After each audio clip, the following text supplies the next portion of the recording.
Pardon the interruption, but I'm Mike Wilbon. It's International Bath Day, Tony. You like baths, don't you? Tony Kornheiser, not really. I usually just hit myself up with Febreze. That works. Okay. Good to go. All right. Febreze is disgusting, isn't it? I haven't heard Febreze. I haven't heard that in a long time. Showers. It's just awful. Showers. You know, I got rid of baths in my house. If you're a guest in my house and you got time to take a bath, you need to be somewhere else. You need to stay home. You come to my house, we're in and out. We got stuff to do. Take a shower, get out. No bathing. Great. Stuff to do. Watch things on TV. Welcome to PTI, boys and girls. In today's episode, the U.S. Open enters round 2. Trevor Lawrence gets a big new deal, and Brian Windhorst joins us for 5 good minutes. But we begin today with the Florida Panthers going up 3-0 in the Stanley Cup final against Edmonton, beating the Oilers 4-3 last night in Edmonton. Edmonton got 35 shots on goal and scored more than they had in the previous 2 games, but still fell short. Wilbon, has all Oilers' hope been extinguished in your mind? I think yes. In my mind, Tony, yes. Even though I realize once in the Stanley Cup final, that was like 80-plus years ago, a team was able to come back from down 3-0 and win. And then we've seen several other times. It's not like the NBA where it's 0 for 150-plus. Not even like baseball where it's once in 150 years. This happens in the NHL. But here's my problem, Tony. You look at Edmonton, and we talk about them being top-heavy. But if they're top-heavy, it's some top. Because you got McDavid, Draisaitl, Hyman, Nugent, Hopkins, even Broussard defensively. Those 5 guys haven't scored a goal. And I realize McDavid's got some assists, but when those 5 guys are shut out for 3 games in the Stanley Cup final, come on, man. I mean, Bobrovsky and that defense, I know the defense in front of him is good, but Bobrovsky, he made some saves last night that, you know, that game could have loosened up early, and they certainly could have caught him late. So, yes, all seems kind of hopeless for Edmonton to me.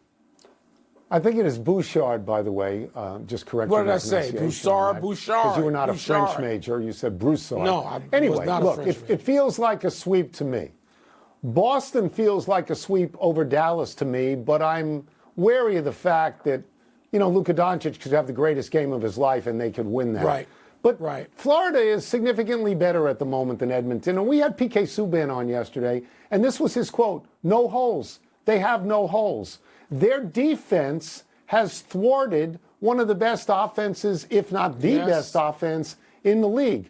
You know, the top 5 guys, they don't have any goals. The star so far is Bobrovsky. Now, you could maybe look at this if you're an optimist with Edmonton and you say, well, they got to him late in the 3rd period, so maybe they figured him out. But a realist would say it was a 4-1 game and he relaxed a little bit. I think I have this correct. It went in my ear today that through the first 3 games of the Stanley Cup final, he's got the greatest save percentage of all time, right? .984. So what are we talking about? Mike, I'll be very brief. They learned a lesson last year when they were in the finals. Florida did, and they're better now. They got popped. They're better now. Boston 2 years ago, to continue that analogy with the NBA and the Celtics, they got popped 2 years ago. They're better now. There's something to the point of getting experience. If you've got mature, great players who are well coached, you know, this can happen. We're going to move now to the second round of the United States Open. A lot of golfers are still out on the course, but among those who have finished, Thomas Dietrich shot 67, sits at 4 under. Bryson DeChambeau shot 69, 4 under. Rory gave back 2 strokes, but he's still at 3 under. And Scottie Scheffler shot 4 over 74 for those who didn't want to take the field, and he's +5, dancing with the cut line. Tony, I know you've been watching every shot. Your reaction to all this is what? Well, I haven't been watching every shot. I got up again at 7 in the morning to watch every shot, and it was not on regular cable. It was on a streaming service. And I would just say that the championship of the United States of America should be available to everybody in the United States, but I digress. The headline of all the things you said is going to be Scottie Scheffler if he does not make the cut. Yeah. He did not play well yesterday. He played less well today. I was very, very surprised to learn that until he got to Pinehurst on Monday to play a practice round, he had never been to the course. He'd never seen it. It is very much uniquely different than most other courses, and I don't think that helped him. But I will say this about the leaderboard, Mike. It's very eclectic and it's very international. I assume the leaderboard is the same that I saw just a little while ago. You have a Belgian in Dietrich, a Frenchman in Pavon, a Swede in Oberg, who looks great for a kid, Northern Irishman, McIlroy, Japanese player Matsuyama, Sergio, a Spaniard, is up there, and you've got a couple of Americans. You got DeChambeau, who I've come to like, and Cantlay. So it's a very interesting leaderboard in that regard. It is an interesting leaderboard, Tony. I couldn't stream in my hotel. If I was at home, I do have Peacock, to go back to that for a moment. And this sort of is important. Good for you. I woke up and I'm like, okay, I got USA Network. That's what the first round was. Let me start watching at 7:30. Oh, wait. And I'm not downloading the Peacock app and dealing with passwords, in the hotel room. So I had to wait until whatever it was, noon Central, 1 Eastern. But like you, Tony, I like the fact that the leaderboard is just very diverse. I mean, whatever your personal interests are, and I still got, a couple of guys sort of in the race. Finau, I think, was a 2 under when I turned off, and Morikawa was around even. And so, but look, Tony, I struggle. I know you love Pinehurst number 2. I don't. Love it. Look at it behind me.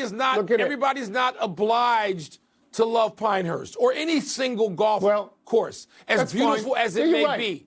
And I look at it, I don't want to see people, back and forth, putting off the green and chipping it across and bunker shots that are well played, rolling. I don't want to see that. One of the great moments today. Just stop. Because one of the great moments today was when Rory putted off the green and then chipped in for a par. And that was a great moment. And by the way, it's going to get harder on the weekend. I know. Whatever the score is today that's leading, it's going the other way. Let's move to football. The Jacksonville Jaguars just gave their quarterback Trevor Lawrence a new 5-year deal that will pay him $275 million with $200 million guaranteed. Lawrence's average yearly salary will be $55 million, tied for the most in the NFL with Joe Burrow. Wilbon, you loved Lawrence in college. Yes, loved him. I did. Now he will be paid like one of the best quarterbacks in the NFL. But has he convinced you he is one of the best? No, I loved him in college. I like him now. I haven't fallen in love with him at the NFL level. I haven't fallen in love with him on Sundays. And there's one primary reason. And I believe that Doug Peterson, his coach, is the guy to sort of get the best out of him. I still believe that. But, Tony, he led, I think, the NFL in turnovers last season with 21 or 22. So can that be quieted? Yes, it can. But we're also reminded, Tone, of what happens when you get a quarterback you want to hold on to. And you know you do, and you don't want to make it like Kirk Cousins. You got to pay him $50 million or more, and unlike the then Redskins, I guess they were still the Redskins then. And then the Vikings, you go, wait a minute, I don't know if I want to do this. The Jaguars decided they do want to do this. Has he proven it? No. Are they investing in him? Yes. And it is a wise investment. We're going to see. We're going to know really by like Thanksgiving, I think. So my feeling is, and I'm glad you mentioned Doug Peterson, that ownership must have gone to him and said, look, you're an offensive guy. You've won a Super Bowl. Is this the guy you want? And undoubtedly he said, yes, this is the guy that he wants. We would agree, I hope, that Patrick Mahomes is the best quarterback in football. On the next strata for me, I got Joe Burrow, I got Lamar Jackson, I got Aaron Rodgers when he's healthy. I might have Dak Prescott, I might have C.J. Stroud, I certainly have Josh Allen, maybe Tua. We could argue I'm leaving a couple of guys off. Maybe I'm leaving Hurts off. Maybe I'm leaving Goff off. Maybe I'm leaving Cousins off. But I'm not mentioning Lawrence. I'm not yet. Because I haven't seen in the NFL what you and I both saw at Clemson. I haven't seen it yet. Well, and Tony, he had a flash badly last year. Yeah, but he had a flash his last 4 games, Mike, he had 7. No, he had a good stretch for 17 games, but he closed last year. He was in the last 4 games he played, he had 7 picks and he lost all the games. So both of us have to see something more. Got to see more. Let's take a break. Too many turnovers. Coming up with Luka Doncic, change his approach towards defense and refereeing. We're going to ask Brian Windhorst. Better change something tonight. We'll also ask Brian what he's seen in the growth of Jaylen Brown. I want you to come with me to Pinehurst, Mike. You come with me We'll get in the wiregrass. We'll get in the schmutz. We'll hit it out. It's going to be great fun. Yeah. There's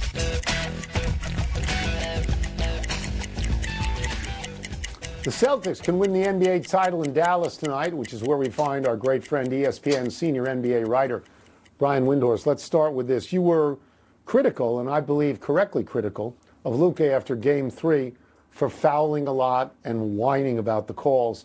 He has since said that he's apologized to his teammates. What did you hear or not hear in his remarks yesterday?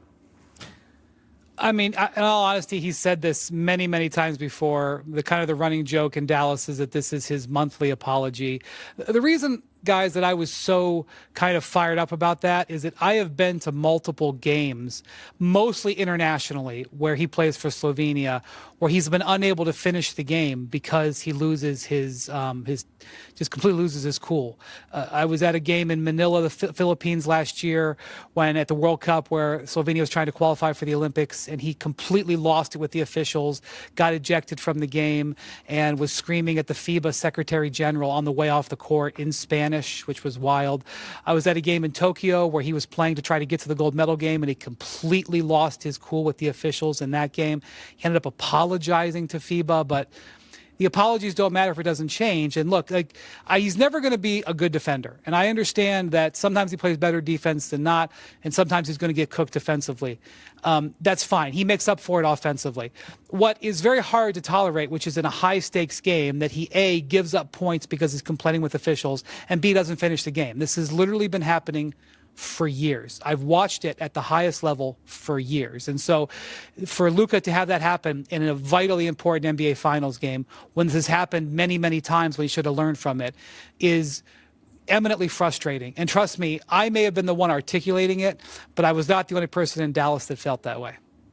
You are not the only person that feels that way at all, Brian. And so my follow-up is this, and it's Luka related. Do we think, from the people that you know around him and the people in the Dallas organization, is there a feeling that he will do what's necessary physically and, more importantly, perhaps emotionally, to become a truly great player? Because he has everything in terms of skill set to be one of the great players of all time in this league, in the world. But, Brian, is there discipline within him? Do the people around him think he can actually do it? I don't know if anybody has the answer. I would just say that he has made incremental progress in this area throughout his career. He has, in some seasons, come in better condition. He has, at times this year, even earlier in this playoffs, I actually thought he was defending reasonably well. By his standards, he was defending great. I thought his emotions were kept in check the previous couple of series. And so there have been times where they thought that he was there, matching with his incredible talent, but he keeps having these setbacks. Like, this has been going on literally since he was a teenager. People were going and scouting him when he was a teenager, and they were seeing him lose control with the officials at age 16 playing in pro games. So, yeah, he's still young at 25, but he's like a decade into doing this at a high level. So everybody here in Dallas loves him. They know that they're not here without him. They know he's been awesome. But to reach the highest level, this is continuing to hold him back. And I hope that we get to a place where it doesn't hold him back anymore. But again, it's been going on for a big part of his life now. And so that's where the worrisome thing is that all of the apologies and the promises to do better continue to ring hollow when in the most important game of your career, you get disqualified with 4 minutes to play. Will transition, because one player who nothing is holding back is the Celtics' Jaylen Brown, who has evolved, quite progressively and continually to get to this point. What's Jaylen Brown showing you in this series, Brian? And of course, it includes his opposing coach saying he's the best player on the other team.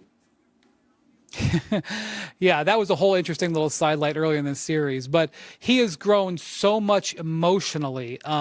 Certainly the way he now operates under stressful situations compared to where he was 2 years ago, he's sort of completely different. He's so much evolved in that regard. One of the things that's happened this year that I don't even think that the Celtics could have predicted, when they traded Marcus Smart, who was really one of the vocal leaders of the team, it left a void, obviously, and Jaylen Brown has moved into that void. We have heard him him on the microphones throughout the playoffs, how he's a calming and leadership voice throughout the games. He certainly is that way off the court as well. And George Sedano, who is one of our reporters who's doing radio for this series, he's allowed to stand in the Celtics huddles. And he was describing to me what it was like seeing Jaylen Brown lead in, going down the stretch of Game 3 and the things that he was saying in those huddles, one of which was like, guys, it's time to graduate. This is our moment where we graduate. And I couldn't have put it better myself if I sat at a keyboard for a half hour. That is exactly what I feel like he is doing and the Celtics team is doing. And if you go back and watch Jaylen Brown from 2 years ago when he was in tight, stressful situations, you weren't sure whether he was going to dribble the ball literally out of bounds off his foot. He made some decisions that made you wonder if he was ever going to get it. Now he does look like he's graduating, frankly, with a doctorate, and this time it's going to come with a ring. We get you out of here on this, and you got to be very, very brief. You got 10 seconds or less. What chance do you give the Mavericks of winning tonight, Brian? Well, I'm not confident because they really haven't come close to winning even one game yet. But I will say this. I just saw Kristaps Porzingis come into the arena, and he was being driven on a golf cart. Certainly nothing official, but I observed with my own 2 eyes. Thank you so much for that. Thank you, Brian. Appreciate it. Myself. See you in a few. Fabulous appearance. Take care, guys. Yeah.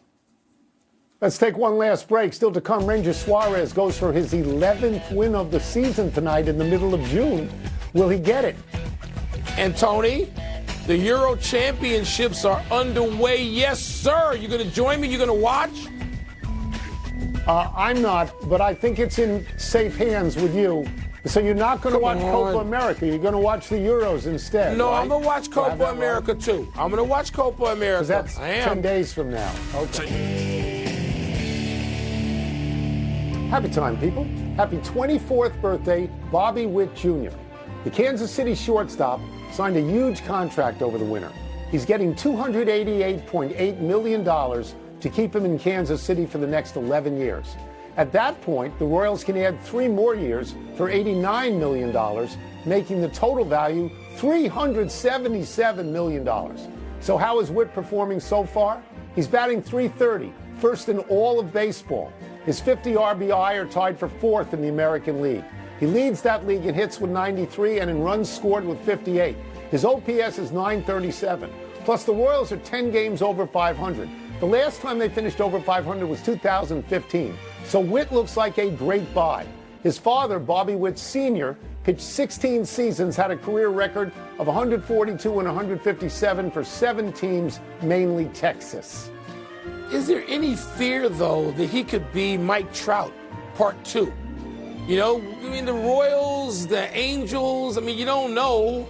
I mean, it looks like they're building something and they're in a division that can be had. The Royals are. Yep. But I'm just saying, you can be great, and I don't want him to be irrelevant. I want to see him play in October. That's when it matters. Happy anniversary, Phil Jackson. On this day 15 years ago, with the Lakers' 99-86 win over Orlando, Jackson collected his 10th title and passed Red Auerbach for the most coaching championships in NBA history. Jackson has 13 rings overall, 2 as a player on the Knicks and 11 for coaching the Bulls and Lakers. Auerbach had 9 titles as Celtics coach, but 7 more as an executive there. Bill Russell had 11 as a player, his last 2 as player-coach in Boston. Sam Jones, 10 as a player. K.C. Jones, 8 as a player, 2 more as Celtics coach. Jerry West had 1 as a player, 8 more as an executive. Pat Riley, 1 as a player, 5 as a coach, 2 more as an executive. Steve Kerr quietly has 9, Mike. 5 as a player with the Bulls and Spurs, 4 as coach of the Warriors. Yeah, well, I know where they each, Jackson and Kerr, got a ring.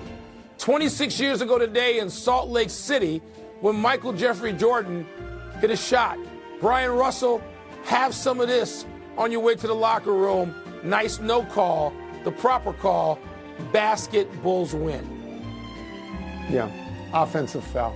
Happy trails to last night's game for the Dodgers. Veteran Rangers reliever David Robertson not only struck out the Dodgers' murderer's row of Mookie Betts, Shohei Ohtani, and Freddie Freeman in the same inning Wednesday night to help Texas beat the Dodgers. Last night, the 39-year-old did it again. He struck out Betts, Ohtani, and Freeman in the 8th inning to help preserve a 3-1 win. Robertson struck out the 3 of them on 11 pitches. Prior to these last 2 games, he'd never even gotten Freeman out, 4 for 4 and a walk. Texas manager Bruce Bochy called Robertson's performance, quote, a huge deal. 2 nights in a row. He's got to go through them again, unquote. By the way, Tone, a trails to even ex-White Sox are struggling. Jose Abreu, released by the Astros. He was the MVP in 2020. It's just like, wow, what happened? Where'd the time go? And where'd Big the finish. performance go? Quick. Let's do it. Championships are underway. You're excited, right? Yes, Germany beat Scotland 5-1 in the opener. Wow, what a start. Athletic Reports, Conference USA, the American Conference of Mountain West, all exploring the sale of naming rights. Make sense? Got to get money to pay the players. Aces beat the Mercury to snap their 3-game losing streak. Your thoughts? Yeah, Asia Wilson had 32 last night, 25 or more, 8 consecutive games. She pulled them out of it. Wade Phillips coaches for the UFL Championship this weekend. Is that significant? Yeah, he's older than I am. I want to see him win. Last one, Philly starter Ranger Suarez goes for his 11th win tonight. Do you like his chances? No, he's going against the O's, who are the only team right now who may be the equal of the Phillies.